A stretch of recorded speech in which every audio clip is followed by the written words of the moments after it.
Gracias, presidenta. Buenos días de nuevo.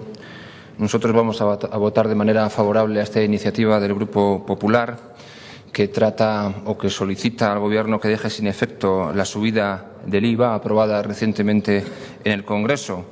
Una subida del IVA aplicada por el Ejecutivo para contribuir a la reducción del enorme déficit público que en 2009 alcanzó el nivel histórico del 11,4% del PIB, causado, por un lado, por el desplome de los ingresos y, por otro lado, por el fuerte incremento de los gastos. Efectivamente, la obligación impuesta por el Pacto de Estabilidad y Crecimiento de la Unión Europea de reducir el déficit hasta el 3% en unos pocos años, para 2013, situaron al Gobierno entre la espada y la pared. Un Gobierno, como se ha comprobado en los últimos años, falto de ideas, desnortado y sin credibilidad, como ayer tuvimos ocasión de ver al presentar unas medidas todavía peores de las que habrían sido necesarias si se hubieran aplicado convenientemente hace unos cuantos años. Pero, en fin, sobre la situación en la que se encuentra el actual Gobierno socialista y, en particular, el presidente socialista,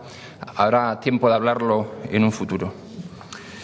Por lo tanto, esta subida del IVA forma parte de ese esfuerzo de consolidación fiscal y con ella el Gobierno pretende obtener un 0,7% del PIB. Por lo tanto, cabe preguntarse si es una medida adecuada y oportuna.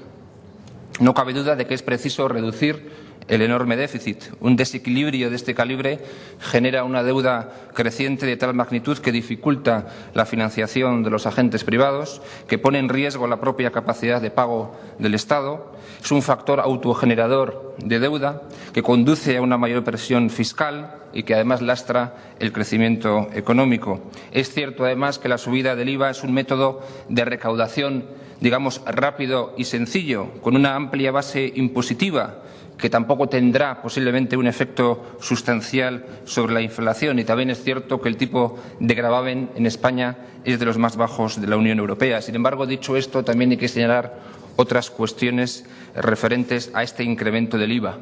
Y debemos decir que este incremento del IVA supondrá un encarecimiento de los productos y, por tanto, una menor capacidad de consumo de las familias, justo cuando el paro está alcanzando sus máximos. Además del incentivo que implica para la economía sumergida, la parte del incremento que las empresas no puedan repercutir a sus clientes a causa de la debilidad del consumo se detraerá del margen y la inversión empresarial, dificultando, por tanto, aún más la supervivencia empresarial, la propia recuperación económica, la creación de empleo. Por otra parte, el hecho de que nos encontremos ante un impuesto proporcional e indiscriminado hace que esta medida sea claramente regresiva y poco aconsejable desde el punto de vista social y muy poco aconsejable, además, en el momento actual de crisis económica. Y en cuanto a su capacidad de recaudación adicional, incluso suponiendo que la actividad en 2010 no retroceda, difícilmente alcanzará el 0,5% del PIB. Por lo tanto, no parece en absoluto que la medida pueda tener efectos positivos, teniendo en cuenta que todavía no se atisban síntomas de una recuperación sólida. Nosotros, por lo tanto, pensamos que pretender recaudar más incrementando el IVA es, por tanto, injusto, regresivo, antisolidario, y hacerlo además cuando la actividad ni siquiera ha comenzado a recuperarse, un error evidente propio del presidente actual que tenemos. Quizás una razonable política fiscal habría aconsejado subir los impuestos indirectos hace años, pero en absoluto ahora.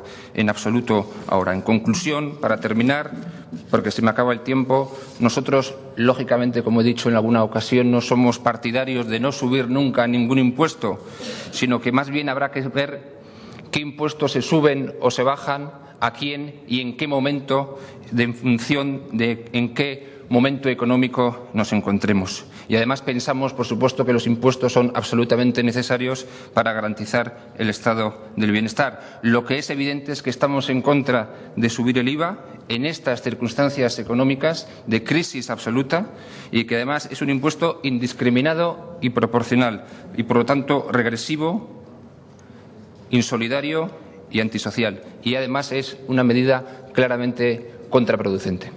Gracias.